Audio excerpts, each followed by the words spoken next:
বন্দরনগরী চট্টগ্রামে আবারও মিছিল করেছেন আওয়ামী লীগের কর্মী সমর্থকরা।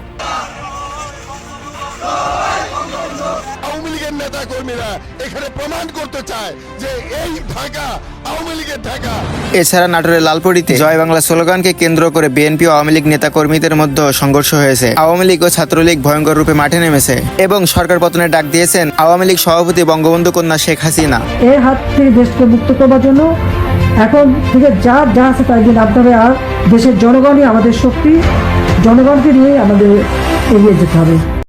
এছাড়া তিনি আরো বলেন, কোটা আন্দোলনকে ষড়যন্ত্র এবং বাংলাদেশকে মৃত্যুকূপে পরিণত করা দখল নিয়েছে এখন বাংলাদেশ। শেখ হাসিনার নেতৃত্বে রাজপথে থাকার আহ্বান দিয়েছে আওয়ামী লীগ নেতাকর্মী এবং সাধারণ জনগণকে। আওয়ামী লীগকে নিষিদ্ধ করার বক্তব্যে বেশ রাগান্বিত সাধারণ জনগণ।